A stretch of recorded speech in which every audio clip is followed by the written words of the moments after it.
Saatnya Anda menyaksikan informasi ekonomi dan bisnis di Kompas Bisnis, Saudara, bersama saya Yan Rahman. Saudara, ada informasi dari Menteri Keuangan Purbaya Yudi Sadewa yang merespons nilai tukar rupiah yang hampir menyentuh level psikologis Rp17.000 per dolar Amerika Serikat. Purbaya yakin nilai rupiah akan menguat secara perlahan. Purbaya bilang tidak ada alasan nilai tukar rupiah memburuk jika perbaikan dan roda ekonomi nasional berjalan dengan baik. Purbaya optimistis rupiah akan menguat 2 pekan ke depan. Ia menambahkan performa IHSG yang mencetak rekor tertinggi akan berdampak pada masuknya modal asing ke dalam negeri. Setelah melakukan rapat bersama DPR, Purbaya menilai perkembangan ekonomi akan lebih cepat karena adanya kebijakan sinergis antara Kementerian Keuangan, Bank Sentral, OJK hingga LPS.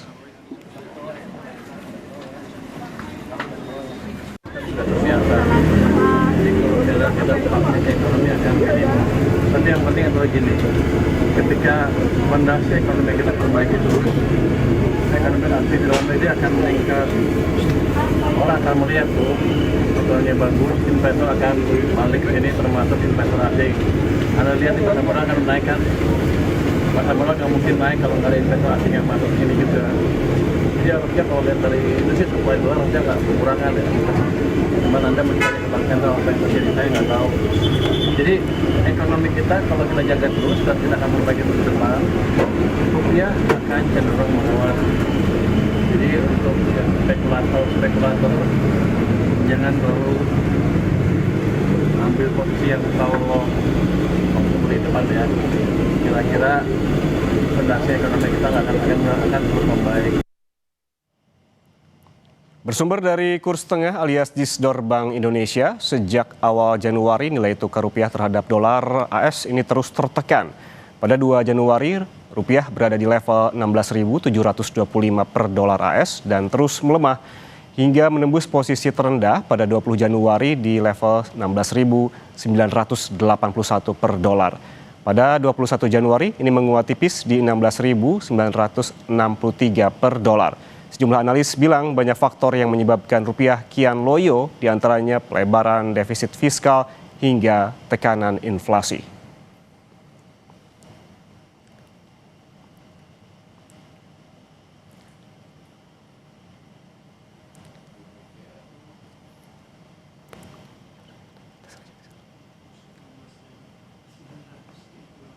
Saudara, selesai jeda Kompas Bisnis akan kembali dengan informasi dari World Economic Forum 2026 yang digelar di Davos, Swiss.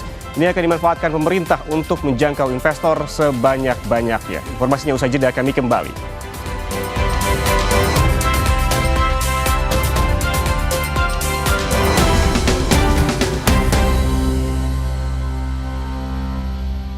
Eredivisie.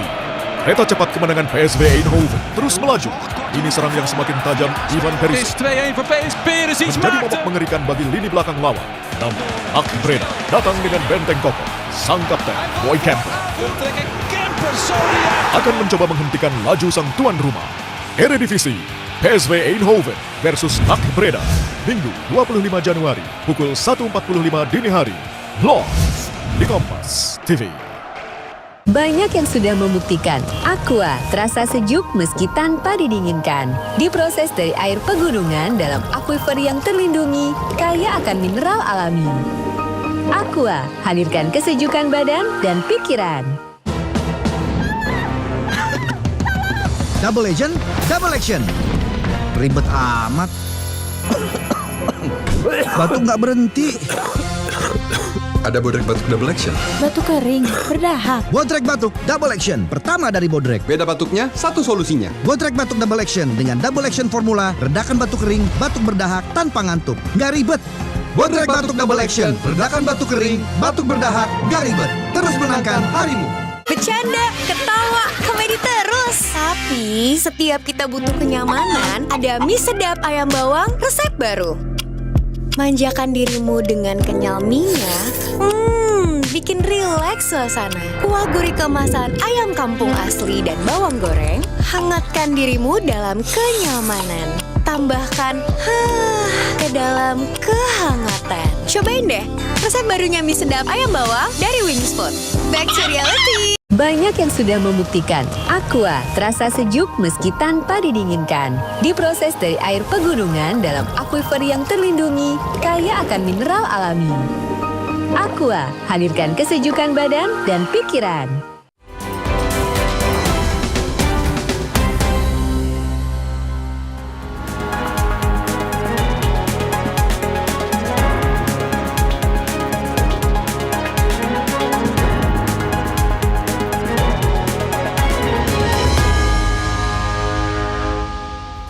Saudara, Bank Indonesia menjelaskan pelemahan rupiah saat ini diakibatkan oleh kombinasi faktor eksternal seperti rencana invasi Amerika dan domestik termasuk bursa deputi gubernur Bank Indonesia.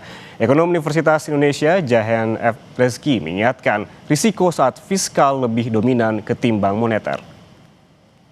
Juga ada faktor-faktor domestik, tentu saja tadi kami sampaikan aliran modal asing keluar, juga karena juga ada kebutuhan falas yang besar dari sejumlah korporasi termasuk oleh Pertamina, PLN maupun juga Danantara, dan juga persepsi pasar.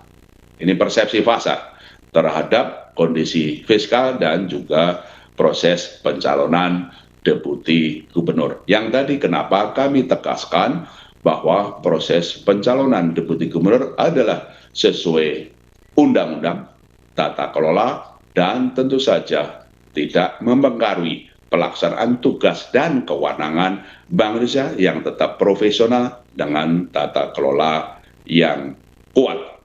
Dan tentu saja pelemahan nilai tukar itu juga terjadi di berbagai negara. Kita ke point of view masalah moneter, Pak Jahen. Tadi kita bermain di pertumbuhan kredit. Sebenarnya BI rate 4,75. Kategorinya mana sih? Ketat atau longgar? Karena kalau dibilang orang ketat, ini trennya turun loh. Turun, ya. Dan BI adalah salah satu bank yang paling agresif di dunia untuk menurunkan suku bunga. Iya, itu juga menandakan bahwa memang dalam beberapa periode terakhir mungkin mandat BI nggak hanya stabilitas lagi ya, tapi juga growth. Ya, karena kan kalau dalam teori ini ya, ketika suku bunga turun kan harusnya orang berani untuk meminjam. Karena kan suku bunga pinjamannya akan semakin turun. Walaupun nggak terlalu terlihat tadi di pertumbuhan kredit ini. Dan ini juga menjadi salah satu hal yang sangat kita cukup was-was ya. Kenapa? Karena once kredibilitas ataupun independensi dari Bank Indonesia atau Bank Sentral itu hilang, itu pasti cost-nya terhadap nanti stabilitas, terhadap inflasi, terhadap stabilitas keuangan Indonesia. Nah, balik ke pertanyaan Bu Mega tadi, apakah 4,sekian% itu udah cukup rendah, cukup tinggi? Pertanyaan adalah apakah itu menjawab isu non-ekonomi tadi yang saya bahas di awal.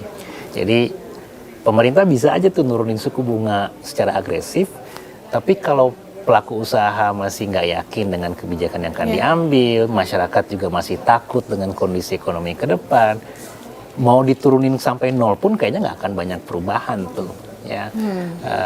Jadi saya rasa memang upaya yang harus dijaga dan juga dibangun tadi dari sisi fiskal kan defisit dijaga, dari segi BI mungkin yang kita perlu jaga adalah independensi dari Bank Sentral. Jadi jangan sampai kebijakan Bank Sentral itu didrive oleh permintaan dari Presiden, permintaan dari Fiscal Authority yang pasti akan memberikan bias dalam kebijakan.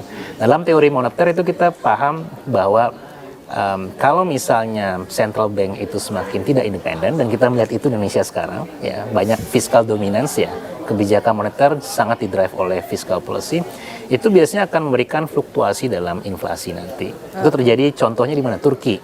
Turki kan gubernur bank sentralnya itu punya hubungan dengan Presiden Erdogan. Sekarang lihat aja tuh fluktuasi dari inflasinya. Nah ini kan akan costly, karena once inflasi itu meningkat, siapa yang merasa dampaknya? Masyarakat.